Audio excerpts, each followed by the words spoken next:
Back in the year 2000, I bought my very first vinyl record. I can't believe it's been 20 years. Now, back in 2000, it wasn't as easy as it is today. I mean, today you can even find vinyl in Aldi and in Colruyt and in Walmart. But back then you had to go to your record store and mostly order whatever you wanted. So without further ado, I'd like to show you guys the first 5 vinyl records I ever bought with my own money. Still Dre by Dr. Dre and Snoop Dogg came on a lovely clear see-through vinyl. Look at that, and that's gorgeous. And I remember I paid 399 Belgian francs, which translates to more or less 10 euro today. Inflation-wise, that's a very expensive record. This is just 4 tracks. This is just a maxi single. This is not an album.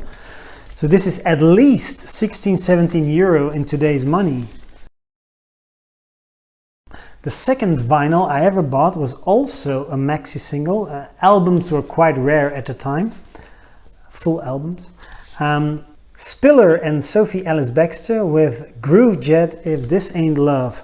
I remember this was a great song back in the day. Well, it still is a great song, and I remember hearing it on the radio, and I just said to myself, well, I want this on vinyl. I don't know why. I was that weird kid that was a 16-year-old and I wanted vinyl. On the same day as Spiller, I bought my third record, and this is the first full album. Back to the Future Part 3. Now this was not a repressing, this was an original pressing from 1990. So apparently 10 years later there was still some stock, unsold stock, because of course this wasn't like the most popular record ever. This didn't include the ZZ Top hit single. This is just the Alan Silvestri music, well the excellent Alan Silvestri music, but it never set the charts ablaze. So 10 years later, in 2000, you could still order the original pressing of the Back to the Future Part 3 vinyl.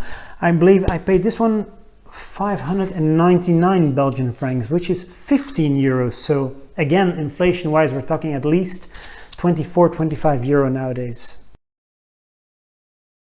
Lucy Pearl, Don't Mess With My Man, great song. I remember seeing the clip on MTV and being instantly hooked. The original price is still on there, which is nice. 347 Belgian francs, and at the time, this was 2 years before the euro, they already mentioned the euro on there, 8.59 euro. So again, not a very cheap record. We're talking the year, this was already 2001, so I just bought 3 records in 2000. But still, I mean, it's not very cheap for a 16-year-old student. Weapon of choice. Again, because in those days you were still influenced by MTV, I saw the excellent Spike Jonze. I think it's Spike Jonze. I saw the excellent video clip with Christopher Walken dancing to the tune of Weapon of Choice, which is actually the B-side, because as you can see, Star 69 is the main attraction here, but the B-side is Weapon of Choice.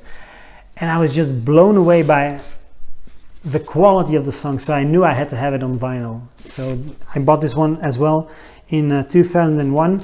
This was again a 10 euro maxi single. So maxi singles were really expensive at the time. I mean, they still are. So that concludes my top 5 of the first vinyl records I ever picked up. Since then, so since 2001, I've bought, well, I don't know, something like 400 records, which is not an insanely huge collection. I just buy what I want. I got them here from A to Z. And perhaps someday I'll talk about my top 5 most favorite records, but these are the first 5, the one that started the bug, the one that started it all, the vinyl collection that's been going strong for over, well, 20 years now. I can't believe it's been 20 years. Where did the time go?